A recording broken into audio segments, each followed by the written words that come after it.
अस्सलाम वालेकुम। 7th class कैसे हैं आप सब?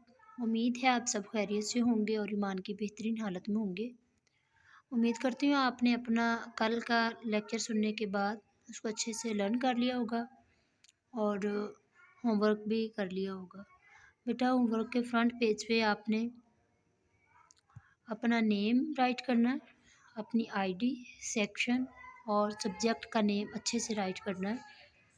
इस तरह से इसके बाद आप सब्जेक्ट नेम लिखने के बाद टॉपिक अच्छा से राइट करेंगे, ब्लू कट मार्कर यूज़ किया करें। उससे टॉपिक राइट करने के बाद जो आपने होमवर्क करना है उसको नीट क्लीन अपनी नोटबुक में करेंगे। करने के बाद क्या करना है, उसकी पिक बना के केपीएस के नंबर पे सेंड कर देनी है। फिर हम लोग आपका होमवर्क चेक करके आपको रिस्पॉन्स करेंगे, कहाँ पे मसला है, क्या मसला है, ठीक है? तो वैसे तो मसला होना ही नहीं चाहिए।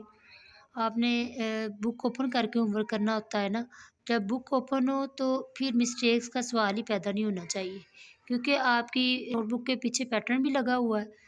इंग्लिश का आप वहाँ से पैटर्न देख सकते हैं। और अगर फिर भी कोई मसला है, ये उर्दू का काम कर रहे हैं, तो आपने क्या करना है कि जो बुक है उसको ओपन करके उस वर्ड की शेप वहाँ से देखनी है। देखने के बाद फिर उसको नोटबुक में राइट करना है, ठीक है? तो काम स्टार्ट करने से पहले काम में आसानी की दुआ पढ़ते हैं, रब्बी यस्सिर वला तुअस्सिर व तम्मिम बिल खैर। नमाज का एहतमाम किया करें और कुरान पाक की तिलावत किया करें। अब आप लोग घरों में हैं तो टाइम है आपके पास। आज का जो हमारा टॉपिक ऑफ डिस्कशन है वो है मून, अर्थ, सैटेलाइट। इससे पहले हमने क्या-क्या पढ़ा है? सबसे पहले चैप्टर जब हमने स्टार्ट किया था, अर्थ और स्पेस टॉपिक का नेम है। हमने पढ़ा था कि ग्रेविटेशन क्या चीज़ है, फिर ग्रेविटेशनल पुल की, ग्रेविटेशनल फ़ोर्स की डिफ़ाइन पढ़ी थी। इसके बाद हमने रोटेशन पढ़ा था, रिवोल्यूशन पढ़ा था। हमने डिस्कस किया इस चैप्टर में कि अर्थ की रोटेशन की वजह से डे एंड नाइट बन रहे होते हैं, जबकि अर्थ की रिवोल्यूशन की वजह से सीज़न चेंज हो रहे होते हैं, ठीक है? तो आज हम पढ़ेंगे मून दी अर्थ सैटेलाइट। जैसे कि हमें पता है कि जो अर्थ है वो सन के गिर्द रिवॉल्व कर रही है। अर्थ जो है वो सूरज के गिर्द घूम रही है, जबकि मून जो है ये अर्थ के गिर्द घूम रहा है। ये एमसीक्यूज़ है, उसको अच्छे से आपने माइंड में भी रखना है और अपनी बुक पे नोट भी कर लें। तो क्या कहते हैं, earth is called satellite of the sun. Earth को सन का सैटेलाइट कहा जाता है, जबकि मून को अर्थ का सैटेलाइट कहा जाता है, ठीक है? जैसे हमें पता है कि अर्थ जो है, अर्थ अपने एक्सिस के गिर्द रोटेट कर रही है, जबकि ये रिवॉल्व सन के गिर्द कर रही है, ठीक है? ये माइंड में रखिएगा। जबकि मून जो है ये भी अपने एक्सिस के गिर्द रोटेट कर रहा है और ये रिवॉल्व अर्थ के गिर्द कर रहा है, ठीक है? ये तो माइंड में रखिएगा कि अर्थ जो है ये सन के गिर्द रिवॉल्व कर रही है, जबकि मून जो है वो अर्थ के गिर्द रिवॉल्व कर रहा है, ठीक है? ये 2 चीज़ें माइंड में रखिएगा। नेक्स्ट भी एमसीक्यूज़ है कि अर्थ एक ऐसी सिर्फ़ अर्थ ही ऐसा प्लैनेट है जिसका एक मून है और ये सबसे ब्राइटेस्ट ऑब्जेक्ट होता है जिसको हम नाइट स्काई पे देख सकते हैं, ठीक है? नेक्स्ट कहते हैं कि मून की रिवोल्यूशन जो है, इसी की वजह से ही ये जो हमें इसकी शेप में चेंज नज़र आ रहा होता है, ये इसी रिवोल्यूशन की वजह से आ रहा होता है। सन की जो रोटेशन है वो हमें नज़र नहीं आ रही थी, क्योंकि ये 27.3 डेज़ लेता है और सेम पीरियड ही ये लेता है अर्थ के गिर्द रिवॉल्व करने के लिए। मीन के 27.3 डेज़ ही लेता है ये अपना एक चक्कर कंप्लीट करने के लिए। इतने डेज़ इसको चाहिए होते हैं। ये भी एमसीक्यूज़ है, 27.3 डेज़, ठीक है। नेक्स्ट ये है कि कहते हैं कि अ, अर्थ जो हमें मून की वो सेम साइड ही नज़र आ रही होती है, अपनी साइड नहीं चेंज कर रहा होता कि लेफ़्ट राइट साइड नहीं, बल्कि सेम साइड ही मून की हमेशा अर्थ को फेस कर रही होती है।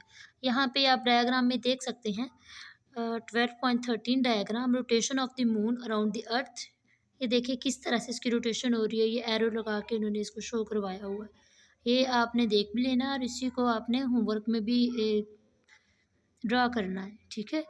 और ये E2 का आंसर भी है बेटा कि अर्थ का ये मून का जो सैटेलाइट्स है, तो अर्थ सैटेलाइट्स इसको आपने होमवर्क में भी करना है। सॉरी, इसको E2 का आंसर समझ के भी याद करना है और ये इम्पोर्टेंट क्वेश्चन है, इसको रीडिंग में भी याद करना है। होमवर्क में ये जो है 12.13 rotation of the moon around the earth, ये आपने होमवर्क में ड्रा करनी है डायग्राम।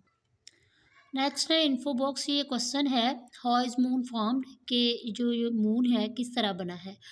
तो बिलियंस ऑफ ईयर अगो एक बहुत बड़ा क्रैश हुआ था, एक बहुत बड़ा धमाका हुआ था, जिसकी वजह से ये जो मून बना है किस तरह से, ये जो एक स्पेस में बहुत बड़ी रॉक्स थी, एकदम से धमाका हुआ और वो टूट गई। टूटने से ये एक हमारी जो प्लेनेट है अर्थ जिसको कहते हैं, एक ये बन गई और इसके बहुत सारे रॉक्स के पीसीज जो थे वो स्पेस में फ्लोट होना स्टार्ट हो गए।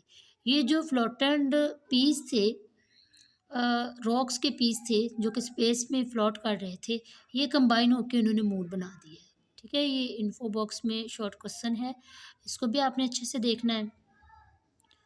तो बेटा आपने डेली का लेसन डेली लर्न करना है, और जैसे ही आप लोग आएंगे वापस से, छुट्टियां भी एक्सटेंड हो गई हैं, आप लोग के एग्ज़ाम्स बहुत करीब होंगे, और ये चैप्टर की रिवीजन शायद ना हो सके क्योंकि इसके बाद जब स्कूल ओपन होंगे तो हम स्टार्ट से रिवीजन करवाएंगे, कोशिश करेंगे आप लोग की तैयारी अच्छी हो जाए।